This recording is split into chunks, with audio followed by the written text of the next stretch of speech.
Assalamualaikum warahmatullahi wabarakatuh. Alhamdulillah, alhamdulillahi rabbil alamin. Ala umurid dunya waddin. Ashadu an la ilaha illallah wahdahu la syarikalah wa ashadu anna Muhammadan abduhu wa rasuluh. La nabiyya ba'da amma ba'du. Puji syukur kita ucapkan kehadiran Allah Subhanahu wa Ta'ala yang telah memberikan kita nikmat kesehatan, kesempatan, sebagaimana kita masih bisa berkumpul di tempat yang kita cintai ini. Allah telah memberikan kita nikmat kehidupan yang mana kita masih bisa merasakannya saat ini. Allah telah menitipkan kepada kita nyawa, bagaimana cara kita untuk menggunakannya di dunia. Karena hidup di dunia ini hanyalah sementara dan kita akan kembali kepada Sang Pencipta, yaitu Allah Subhanahu wa Ta'ala. Selawat beriringkan salam kepada Nabi kita Muhammad sallallahu alaihi wasallam dengan lafaz kita bersama-sama dengan mengucapkan Allahumma sholli ala Muhammad wa ala ali Muhammad, yang sebagaimana Rasulullah yang telah menyelamatkan, yang telah memperjuangkan agama kita supaya kita bisa hidup di dunia ini tanpa gangguan dari kaum-kaum Yahudi dan Nasrani. Agama memang banyak di dunia, tetapi agama yang sebenar-benarnya ada untuk Allah adalah agama Islam. Baiklah, saya tidak akan memperpanjang mukadimah saya. Langsung saja kepada judul pidato saya pada sore hari ini adalah akhir zaman. Akhir zaman ini adalah yang termasuk dunia ini sudah tidak nyata lagi. Maksud dunia ini tidak nyata lagi, dunia ini sudah mendekati yang namanya akhir zaman.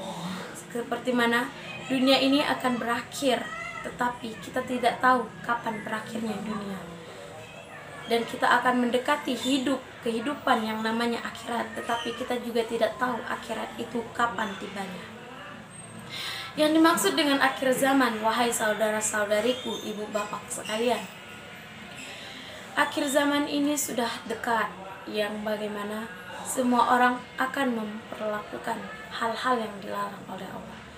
Akhir zaman ini adalah kehidupan kita, yang mana kehidupan yang masih nyata di dunia. Tetapi akhir zaman itu banyak orang-orang yang melaksanakan kemaksiatan, meninggalkan perbuatan hal-hal yang baik dan melaksanakan hal-hal yang buruk. Seperti apa hal-hal yang buruk itu? Banyak contoh yang sedang kita lihat-lihat di kaum sekitar kita, bahwasanya pacaran. Mereka bangga dengan pacaran. Mereka bangga untuk memperlihatkan diri mereka yang sedang berpacaran, yang sedang berzina sama yang bukan lawan jenis mereka. Mereka senang dengan apa yang mereka lakukan. Mereka senang apa yang mereka perbuatkan, sehingga mereka tidak memikirkan dosa. Karena di akhir zaman ini banyak orang yang akan melaksanakan hal-hal yang dilarang oleh Allah. Kita tidak tahu bagaimana keadaan kita nantinya, bagaimana sifat kita nantinya. Tetapi kita sebagai kaum muslim, umat Nabi Muhammad, hamba ya Allah, kita harus mengingatkan kepada saudara-saudari kita agar meninggalkan yang mungkar dan mengerjakan yang makruh, sebagaimana yang pernah diajarkan Rasulullah kepada kita. Rasulullah pernah menyimpan perasaannya di dalam hatinya. Dia pernah mencintai seseorang, tapi dia menyimpannya di dalam hati, dan dia berdoa kepada Allah kan bahwasanya dia mencintai seseorang itu. Rasulullah pernah jomblo selama 23 atau 24 tahun. Tetapi Rasulullah tidak pernah ada tergesek hatinya untuk melaksanakan yang namanya pacaran, karena dia tahu itu adalah haram hukumnya. Allah marah kepada kita jika kita mendekatinya, yang namanya zina. Yang dimaksud dengan akhir zaman adalah yang bagaimana kita lupa dengan tugas-tugas kita, lupa dengan perintahnya Allah, kita lalai dengan apa yang diperintahkan Allah. Seperti yang diperintahkan Allah sangatlah mudah, yaitu sholat. Kenapa sholat? Sholat masih banyak orang-orang yang meninggalkannya. Banyak sekali orang-orang yang masih meninggalkan sholat. Kenapa? Kita telah diberi oleh Allah hidup di dunia ini dalam satu hari 24 jam.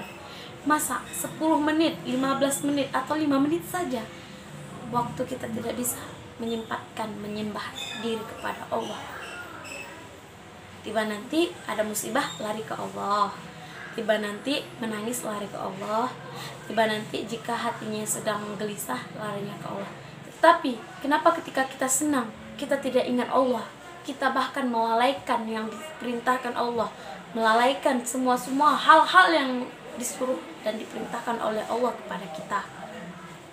Wahai saudara-saudaraku sekalian, kita pasti akan mati dan kita pasti akan mati dan kita pasti akan kembali kepada yang menciptakan kita di dunia ini. Di dunia ini kita hanya dikasih kehidupan untuk beribadah. Kenapa? Kita akan dipanggil oleh Allah Subhanahu wa taala untuk hidup kembali nantinya di akhirat. Dan nanti kita di padang mahsyar, ayah kita, ibu kita, tetangga kita, atau kakak beradik kita tidak akan mereka tahu bahwa kita saudara mereka, tapi mereka sibuk dengan diri mereka sendiri. Bagaimana cara mereka agar bisa masuk surga, agar bisa mereka melewati dari yang namanya padang mahsyar, yang melewati Shiratul Mustaqim.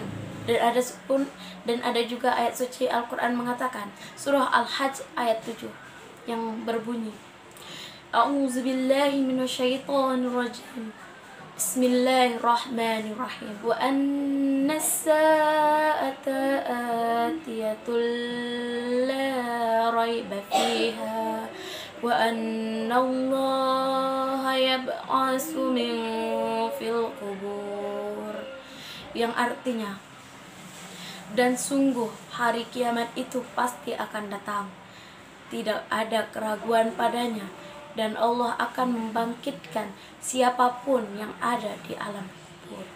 Maka kita sebagai umat muslim, sebagai hambanya Allah, sebagai umatnya Rasulullah, sebagai manusia yang diperintahkan oleh Allah untuk melaksanakan hal-hal yang diperintahkan Allah, karena akhir zaman sudah dekat. Tinggalkanlah hal-hal yang membuat kalian rugi dan dekatkanlah diri kalian kepada Allah supaya kalian beruntung nantinya di akhirat nanti, supaya kalian bisa masuk ke surganya Allah.